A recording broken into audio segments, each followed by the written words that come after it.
Vina Mamta Sunuraya, NIM 10/17/46 akan memperagakan praktikum hematologi blok 24. Di sini pertama saya akan mempraktekkan fungsi vena.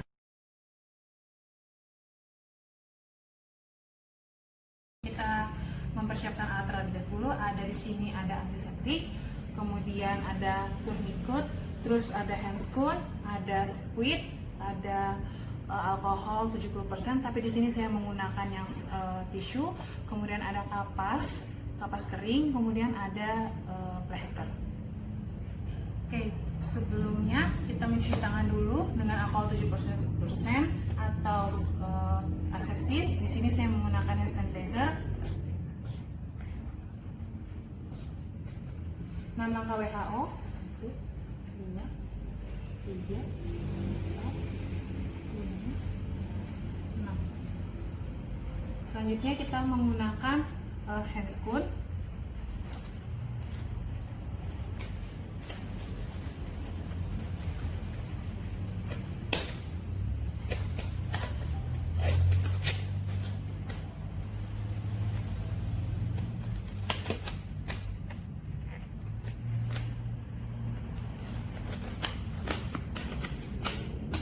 Dan kita juga menggunakan masker sebagai SOP.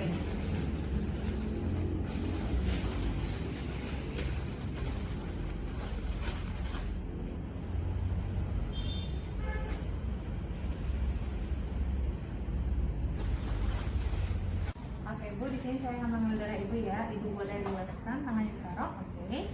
Kemudian kepalkan tangannya. Oke, pertama kita akan mencari dulu areanya. Biasa di sebelah sini. Atau sebelah sini, di sini terlihat banget di sebelah sini. Oke, buka, kepalkan lagi. Oke, terus kita pasang tourniquetnya. Kalau emang posisinya sudah pas, lanjut dengan kita mengoleskan area tersebut dengan alkohol 70%. Di sini pengikatannya nggak boleh terlalu kuat dan juga nggak boleh terlalu longgar.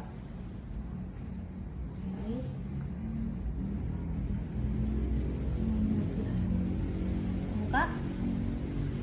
Oke. Kemudian kita oleskan area yang sudah kita tentukan tadi dengan alkohol 70%. Di sini saya menggunakan tisu alkohol 70%, di mana pengolesannya itu dari bagian tengah ke area pinggir. Begitu terus. Kemudian kita biarkan dia mengering begitu saja. Kemudian di sini kita menggunakan squid yang masih steril, di mana Bu, di sini squidnya masih steril ya Bu ya. Oke, bila sudah mengering, kita tusukkan, di mana posisinya seperti begini. Bu relax saja ya Bu ya. Nah, kita tusuk begini. Nah, derajatnya untuk nusuknya ini tergantung dari kegemukan pasien. Kemudian di sini kita tahu bahwa tusukan jarumnya ini sudah pas masuk ke dalam lumen atau lumen vena atau belum, dimana pertama kita seperti menusuk kertas, kedua di sini akan keluar sendirinya darahnya. Oke, kalau misalnya sudah masuk ke dalam lumen vena, untuk jarumnya kita pindahkan ke tangan sebelah kiri, tapi jarumnya nggak boleh bergerak sedikit pun. Kemudian tangan kanannya ini berfungsi untuk apa? Untuk menarik squidnya, mengisap, tergantung berapa cc yang kita perlukan darahnya. Kalau sudah, kita pakai kapas kering, tekan bagian atasnya, lalu tarik secara perlahan kapasnya. Nah, kalau misalnya untuk menghilangi rasa nyeri pasien, kita suruh pasien tarik nafas terlebih dahulu supaya apa? Supaya pasien nggak merasa nyeri. Kemudian cara menutupnya seperti ini. Tutupnya kita taruh di atas meja dan baru kita tekan begini. Supaya apa? Supaya jarum yang bekas pasien tidak akan tertusuk kepada sang pemeriksa. Selanjutnya, tourniquetnya kita lepas. Kemudian lengan pasien boleh tepuk. Oke, pengambilan darah fungsi vena sudah selesai. Di sini saya akan memperagakan cara pemeriksaan HB dengan cara sahli, di mana kita menggunakan namanya hemometer, yaitu terdiri dari standar, kemudian tabung sahli, kemudian ada pipet sahli. Di sini biasanya sudah terhubung dengan squid dan karet. Kemudian kita juga memerlukan air aquades. Untuk di rumah sakit kita menggunakan air aquades, tapi kalau di praktek biasanya kita menggunakan air keran juga bisa. Kemudian kita menggunakan reagennya itu HCl 0,1 n, dan di sini kita menggunakan darah yang sudah diambil dengan cara fungsi vena. Kemudian darah itu kita sudah masukkan ke dalam tabung yang udah dihomogenisasikan dengan EDTA. Oke, sebelumnya kita akan mencuci tangan dulu dengan 6 langkah WHO.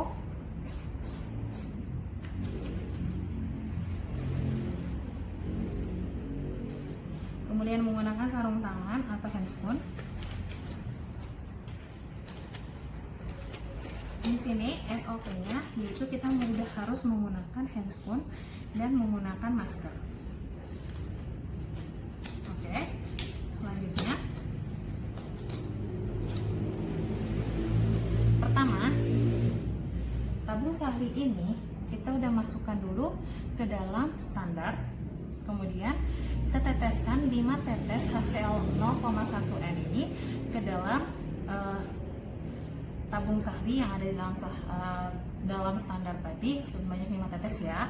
Kemudian kita menggunakan lagi pipet Sahli yang sudah terhubung dengan spuit dan karet ini, mengambil darah EDTA tadi sebanyak 20 UL kita ambil. Kemudian habis itu kita masukkan ke dalam tabung ini, yang dimana tabung ini sebenarnya tadi kan kita udah teteskan 0,1 HCl. Kita masukkan darah yang udah tercampur dengan EDTA tadi. Kemudian kita aduk dengan pengaduk sampai homogen dia, berkurang lebih mungkin warnanya akan agak kecoklatan. Kemudian kita menggunakan pipet ini juga, atau bisa ambil pipet itu dengan mengambil air aquades. Kita teteskan sedikit demi sedikit ke dalam tabung Sahli. Nah, kurang lebih nanti kita aduk sampai dia punya warna ini harus sama dengan warna standar yang ada di sini. Kalau sudah sama, oke, kalau sudah sama, gimana kalau kita mau lihat dia sama atau enggak, kita ambil dulu pengaduknya. Kalau udah sama, kita baca di sini ada berapa mili, berapa gram per desiliter. Itulah kadar HB pasien. Baik, di sini saya akan menjelaskan morfologi sel darah, di mana morfologi sel darah ini kita melihat dari secara mikroskopik dari preparat, kita baca lewat mikroskopik, di mana di sini pertama yang akan saya jelaskan bahwa sel darah ini dia berasal dari namanya hemositoblas, di mana hemositoblas ini dia akan berkembang menjadi namanya preeritroblas, myeloblas, limfoblas, monoblas, megakaryoblas, atau biasa disebut dengan blas. Nah, masing-masing sel ini dia akan berkembang menjadi suatu sel yang akan berguna bagi tubuh manusia. Yang pertama adalah eritrosit. Eritrosit ini dia berasal dari namanya polikromatik eritroblas, di mana pada eritrosit ini itu terdapat namanya yang pertama adalah rubriblas, atau yang biasa kita sebut juga dengan preeritroblas. Oke, rubriblas ini dia memiliki anak inti 2-3, kemudian sitoplasmanya itu berwarna biru dan intinya ini berwarna merah. Selanjutnya, rubriblas ini dia akan berkembang menjadi prorubris, kemudian prorubris akan berkembang menjadi rubris, prorubris akan berkembang menjadi rubris, dan rubris ini akan berkembang menjadi metarubris. Nah, beda dari metarubris ini akan berkembang menjadi namanya eritrosit. Bedanya rubris dan metarubris adalah pada rubris itu dia sitoplasmanya berwarna biru, kemudian intinya tidak terlalu padat, atau kita bisa lihat di sini terdapat seperti adanya granul-granul. Sedangkan pada metarubris ini dia itu lebih intinya itu lebih padat dan berwarna hitam. Oke, next lanjut. Untuk yang berikutnya yaitu adalah leukosit. Leukosit itu ada dibagi menjadi dua, yaitu yang bergranul dan yang non granul. Yang bergranul itu ada basofil, eosinofil, neutrofil. Kalau yang non granul ada limfosit dan monosit.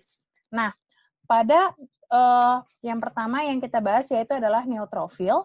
Di sini neutrofil itu ada dua, yaitu neutrofil batang dan neutrofil batang dan neutrofil segmen. Bedanya yaitu pada neutrofil batang itu kita kalau bisa lihat dia itu bentuknya seperti bulan sabit, tetapi dia punya lekungannya itu tipis. Sedangkan kalau yang neutrofil segmen itu sudah terbentuk seperti lobus-lobus, di mana kurang lebih ada 3-5 lobus.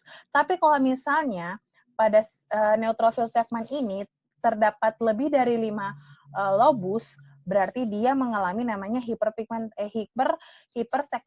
Hipersegmentasi ini biasanya ditemukan pada kasus keganasan atau infeksi berat. Selanjutnya yang akan saya bahas yaitu adalah namanya di sini adalah basofil. Basofil ini dia warnanya lebih bergelap, kemudian granulnya tidak semuanya bulat, kemudian dia tuh granulnya ini menutupi semua sel, kemudian eosinofil. Eosinofil ini dia punya sitoplasma berwarna keorengan, kemudian memiliki granul yang dimana granulnya ini sama besar dan menutupi inti sel. Kalau monosit itu dia khas sekali, bentuknya tuh besar, terus sitoplasmanya ini agak keabuan. Dan limfosit ini dia itu warnanya tuh hitam pekat dan ukuran granulnya itu satu dan yang lainnya sama besar. Kemudian ada lagi yang namanya megakaryoblas. Megakaryoblas ini bentuknya tuh lebih besar. Kemudian kita lihat di sini sitoplasmanya itu tidak beraturan atau berlengkung kayak gini. Kemudian megakaryoblas ini dia akan berkembang nanti menjadi platelet atau kita sebut dengan trombosit. Sekian untuk penjelasan morfologinya. Selamat siang dokter, di sini saya Hana. Saya akan melakukan fungsi kapiler, di mana pertama kita siapkan alat terlebih terdapat ada alkohol 70%, kapas kering, lancet, kemudian handspoon dan ada masker. Juga di sini ada hand sanitizer. Pertama kita mencuci tangan terlebih dahulu. Di sini menggunakan hand sanitizer atau sepsis.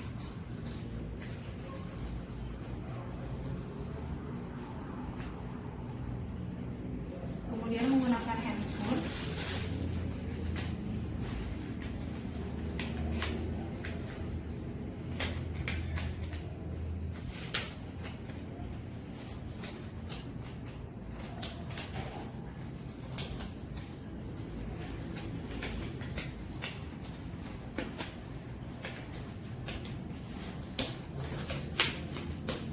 Juga SOP yang benar yaitu kita menggunakan masker.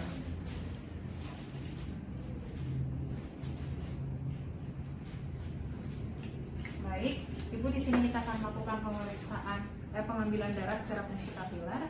Di mana boleh tangannya diginikan? Oke.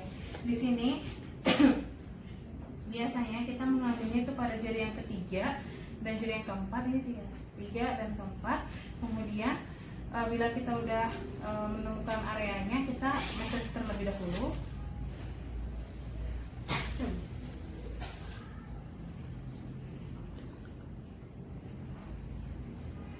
Di massage, kemudian kita membersihkannya dengan alkohol 70%.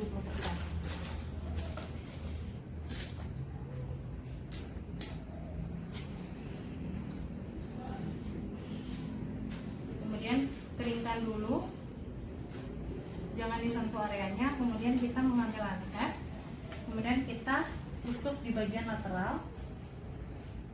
Kemudian kalau misalnya darah pertama udah keluar, kita langsung usapkan dengan kapas kering, tidak ditekan. Oke. Kalau misalnya sudah, tetesan berikutnya yang kita ambil, kita taruh di objek gelas untuk melakukan pemeriksaan selanjutnya. Dimana biasanya fungsi kapiler ini dilakukan pada jari 3 dan 4, kemudian bisa juga pada kaki yaitu di ujung jempol, dan juga kalau pada anak-anak bisa di daun telinga. Baik, di sini saya akan menjelaskan cara pembuatan sediaan hapus darah tepi, yang dimana pertama kita mempersiapkan alat dan bahannya terlebih dahulu, di mana sini kita membutuhkan ada metanol, right, kemudian ada buffer, kemudian sini ada objek glass, kemudian cover glass, dan juga kita memerlukan mikroskop dan air mengalir. Oke, langkah pertama di mana kita terlebih dahulu mengambil darah secara fungsi kapiler. Setelah itu tetesan darah pertama tentu kita hapus dulu, usap dulu dengan kapas kering, tidak ditekan. Kemudian tetesan keduanya di mana kita akan meneteskan ke sini ke objek gelasnya. Lalu setelah dari ditetes, kemudian kita menggunakan cover glass, geser dari ujung sini ke sini, di mana dengan sudut 30-40 derajat. Setelah itu nanti kita di sini tekan, terus kita di sini juga tekan, perlahan, terus mulai geser, dorong sampai ke ujung sini, seperti begini, nanti akan tampak seperti ini, dan nanti diharapkan agar ini nanti hasil yang sediaannya ini makin ke belakang, dari awal sini sampai ke belakang sini makin menipis. Mengapa? Kita harap demikian, supaya eritrosit tidak banyak yang menempel di sini. Lalu kita keringkan terlebih dahulu.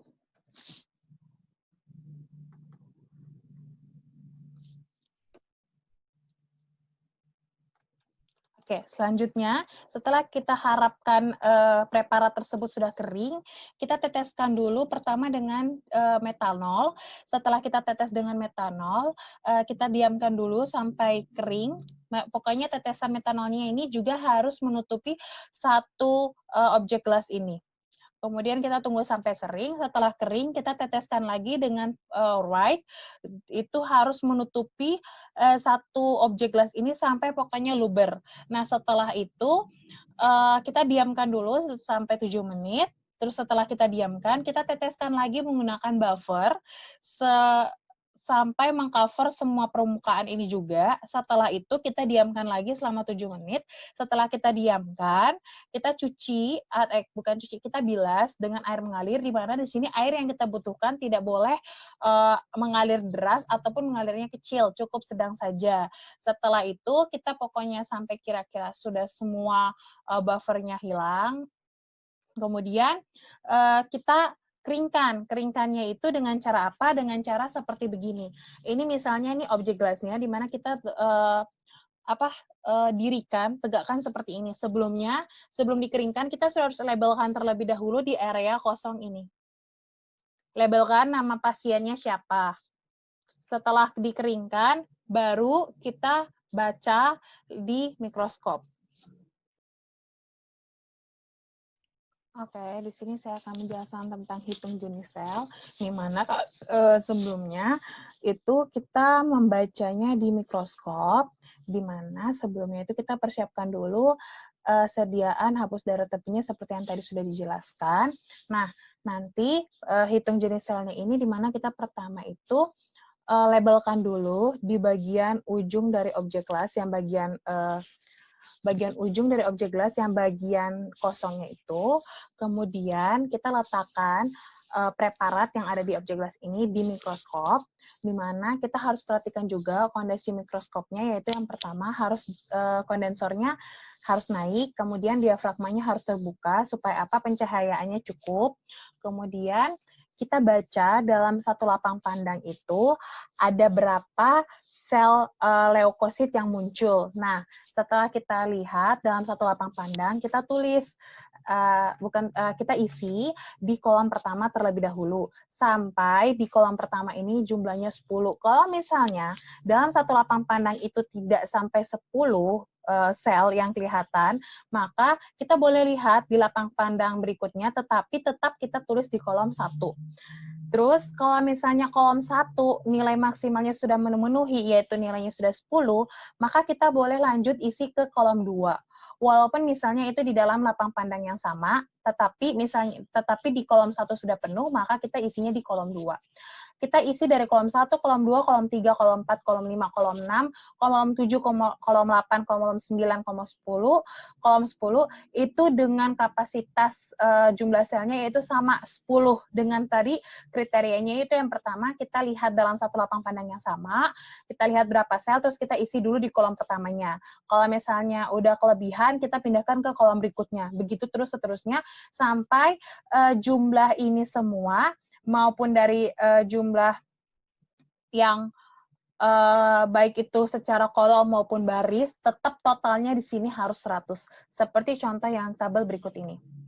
Ini salah satu contoh hasil penglihatan kita di mana batangnya terlihat berapa, segmennya berapa, limfositnya berapa, kemudian kita jumlah selnya harus 10, kemudian nanti totalnya di sini harus 100, dan ini kenapa bisa 1%? 1% artinya apa? Di sini terdapat ada 1 basofil.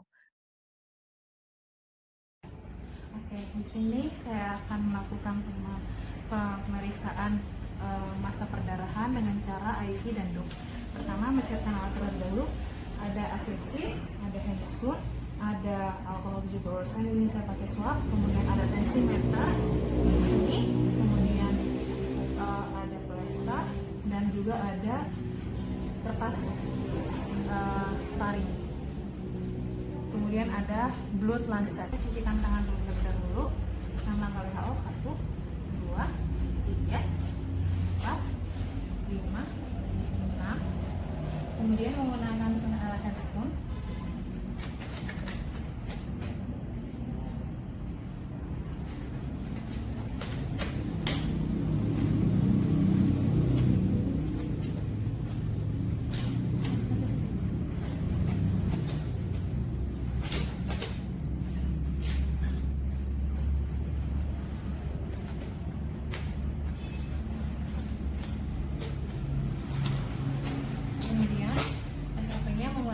Dan masker. Oke Bu, di sini saya akan melakukan cara pemeriksaan massa perdarahan dengan cara IV. Ibu boleh tangannya dingin. Oke, relax ya Bu ya. Di sini kita 3 cm dari lengan kubitik pasien. Di sini nanti kita akan tulis. Sebelumnya kita pompa dulu tensinya sampai 40 mmHg. Oke. Di sini kita lihat 40 mmHg, kemudian kita kunci. Kemudian kita bersihkan dulu areanya dengan alkohol 70%. 2 jari, bisa 2 jari yaitu 3 cm di bawah fossa pubitik. Kemudian tusuk menggunakan blood lancet. Di sini, bila udah keluar darah seperti ini, stopwatchnya sudah mulai jalan. Kemudian kita tunggu 30 detik pertama untuk tempelkan ini kertas saring kepada darah pasien.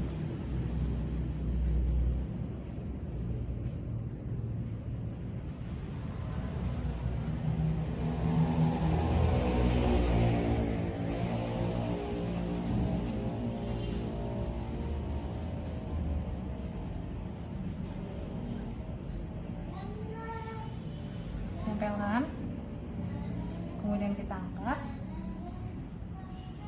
kemudian tunggu 30 detik kemudian.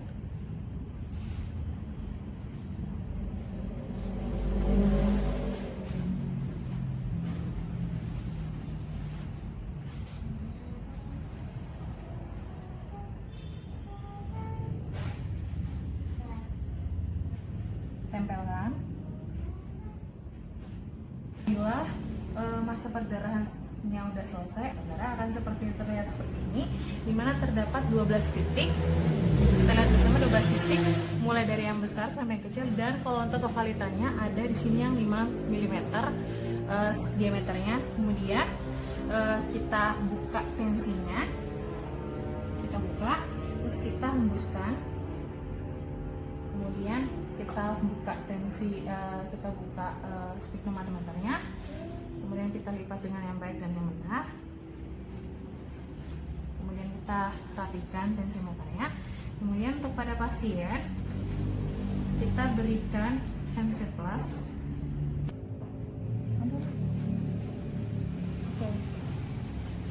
Untuk percobaan yang masa perdarahan dengan cara IV udah selesai. Biasa SOP-nya yaitu kita harus menggunakan handscoon.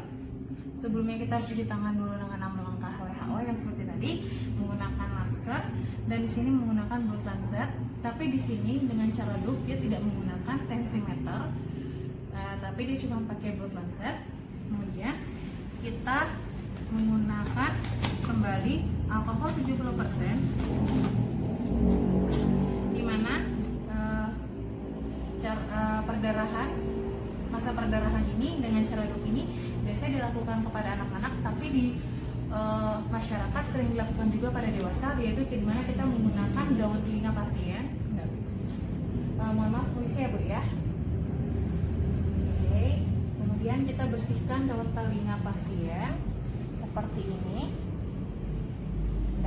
Kalau sudah, kita tusuk lagi menggunakan blood lancet. Tusuk sebelah sini. Nah, kalau udah keluar tetesan pertama, kita nyalakan lagi stopwatchnya. Baik, selamat siang dokter. Di sini saya Hana 101746, di mana saya akan mempraktekkan tentang cara masa pembekuan, yaitu blue and white. Dimana pertama sebelumnya kita mencuci tangan dulu dengan asepsis. 6 langkah WHO.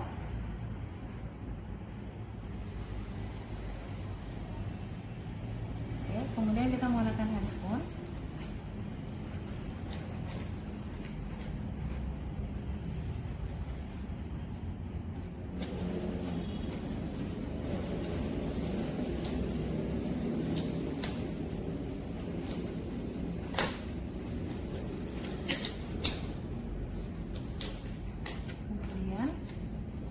Menggunakan handscoon, SOP-nya juga seperti tadi, kita menggunakan masker dan handscoon. Dimana pertama kita menggunakan darah, yaitu darah yang sudah diambil secara pengungsi vena, yang sudah dimasukkan ke dalam tabung serologi seperti ini. Dimana sebelumnya kita mengambil darahnya dulu sebanyak 5 cc dengan fungsi vena, secara fungsi vena. Kemudian kita siapkan ada 4 tabung, yaitu masing-masing kita taruh 1 cc, tabung pertama, tabung kedua, tabung ketiga, dan tabung keempat. Kemudian per tabungnya ini kita aduknya per 30 detik. Kita mulai ya, aduk yang pertama. Setelah darahnya keluar, itu kita udah masuk ke dalam spuit, kita udah nyalakan dulu, ingat stopwatchnya. Kemudian kalau udah 5 cc kita tuangkan, itu stopwatchnya tempat masih menyala. Nah ini kalau misalnya udah ketuang semua, kita tunggu 30 detik kemudian, seperti sekarang saya akan contohkan. Ini 30 detik pertama, saya akan goyangkan dulu tabung pertamanya, 1, 2, 3, terus kita tunggu lagi, kita miringkan dulu, kita lihat apakah dia udah mulai kental atau belum. Kalau misalnya belum, kita turunkan lagi, kita diamkan per 30 detik lagi.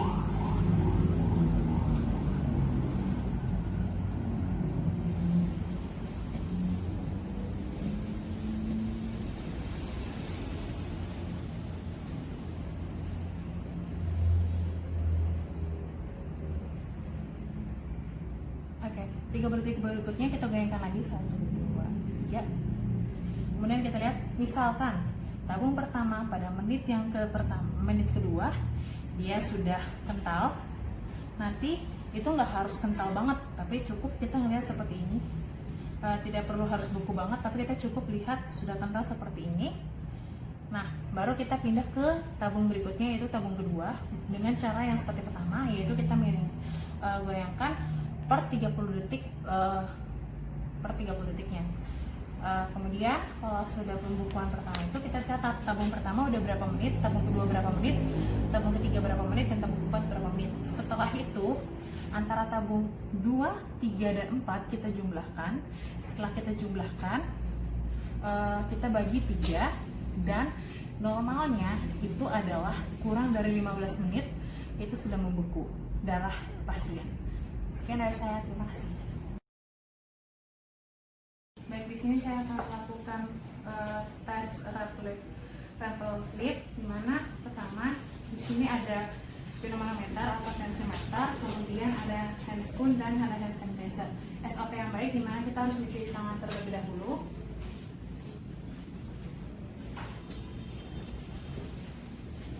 Kemudian menggunakan handspoon.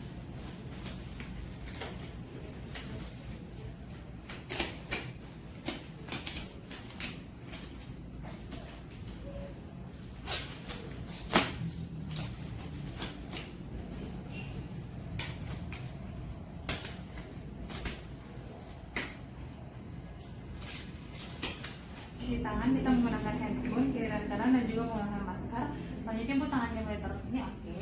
Kemudian kita mengenakan sphygmomanometernya pada lengan pasien. Di sini ya Bu ya.